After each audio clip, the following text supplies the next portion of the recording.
Assalamualaikum warahmatullahi wabarakatuh. Di sini saya akan menjelaskan tentang aplikasi termodinamika. Yang pertama yaitu definisinya. Pasti di sini kita harus mengenali apa itu termodinamika terlebih dahulu. Yang pertama yaitu termodinamika adalah cabang ilmu fisika yang mempelajari hubungan antara panas, energi, dan kerja. Untuk secara umumnya, termodinamika berfokus pada bagaimana energi berpindah dan berubah bentuk dalam sistem fisik, serta bagaimana proses-proses ini mempengaruhi sifat-sifat materi.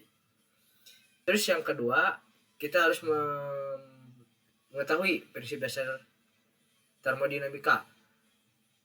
Ada yang pertama yaitu energi tidak dapat diciptakan atau dihancurkan, hanya dapat diubah bentuk.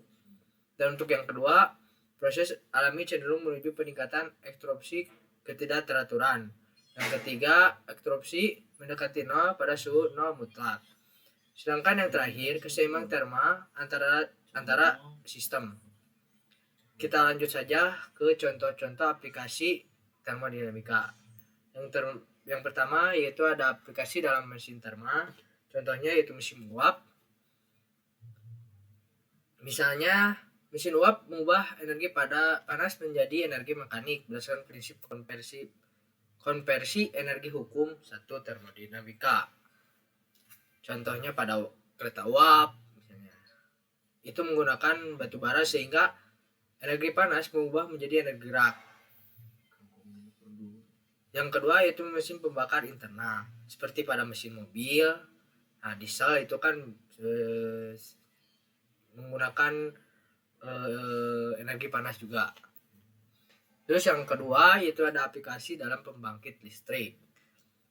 Siklus Rain dalam pembangkit listrik tenaga uap misalnya contohnya ya.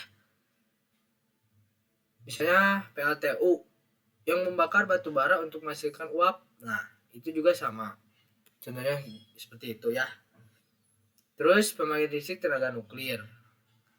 Prinsipnya reaksi nuklir menghasilkan energi panas yang digunakan dalam siklus Rankine mirip dengan PLTU untuk menghasilkan listrik. Ya, sama aja seperti yang di atas ya. Terus yang ketiga ada aplikasi dalam pendinginan dan pengkondisian udara. Terus contohnya siklus refrigerasi.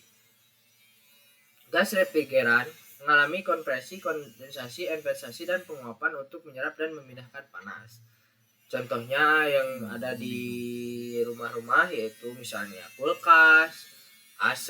Nah, itu kan menggunakan pendinginan sehingga menjadi udara misalnya. Itu yaitu AC. Terus yang keempat yaitu aplikasi dalam proses industri dan kimia.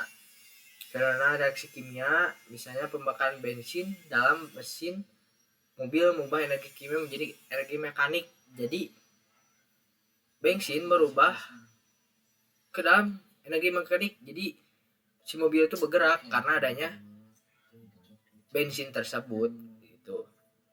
Terus lanjut yang kelima, aplikasi dalam biologi dan fisiologi. Contohnya saat tubuh mencerna makanan, energi kimia dalam makanan diubah menjadi energi mekanik dan panas untuk aktivitas tubuh. Efisiensi proses ini melibatkan perubahan entalpi dan entropi. Nah, ini juga sama termasuk contoh pengaplikasian dalam termodinamika. Terus yang keenam, aplikasi dalam material dan proses produksi. Nah, misalnya ini penggunaan logam ya. Contohnya pembuatan baja, pembuatan paduan logam ya, seperti logam tersebut biji besi itu masuk ke dalam aplikasi dalam material dan proses produksi seperti yang datang. Terus yang ke-7, energi terbarukan dan teknologi hijau. Energi surya dan angin. Nah, ini berarti masuknya ke dalam yang alami ya. Panel surya misalnya mengubah energi matahari menjadi listrik. Nah, itu kan perubahan dari segi cahaya menjadi energi listrik. Terus yang ke-8, aplikasi pada teknologi baterai dan penyimpanan energi. Prinsip ini, reaksi elektrodinamika dalam baterai mengubah energi kimia menjadi energi listrik yang dapat disimpan dan digunakan. Contoh baterai lithium ion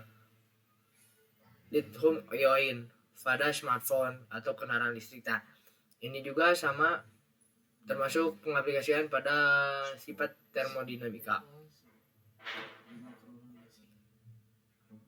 Terus yang ke 9, ada aplikasi dalam geologi dan proses vulkanik. Nah, di sini contohnya ke dalam yang sifatnya alami, yaitu letusan gunung berapi menghasilkan air panas kan, itu yang sangat besar, dan perubahan fase material yang terjadi akibat perbedaan suhu dan tekanan. Nah, itu menjadi contoh-contoh tersebut. Ya, kesimpulannya dari sifat pengaplikasian termodinamika itu adalah cabang ilmu fisika yang mempelajari hubungan antara panas energi dan kerja, sama dengan definisi. Prinsip dasarnya termodinamika yang meliputi hukum konversi energi, entropi, dan keseimbangan termal sangat penting dalam berbagai aplikasi dalam kehidupan sehari-hari dan industri. Jadi sifat termodinamika itu penting bagi kehidupan sehari-hari dan industrial juga, atau dalam pabrik-pabrik atau dalam aktivitas tertentu itu penting adanya sifat termodinamika ini. Mungkin sekian dari saya. Ini ada referensi, saya ambil materi dari ini ya. Ya, mungkin sekian yang saya bisa sampaikan. Kurang lebihnya mohon maaf. Mungkin kalau ada yang tanyakan boleh di kolom komentar teman-teman ya. Siap. Mungkin sekian. Wassalamualaikum warahmatullahi wabarakatuh.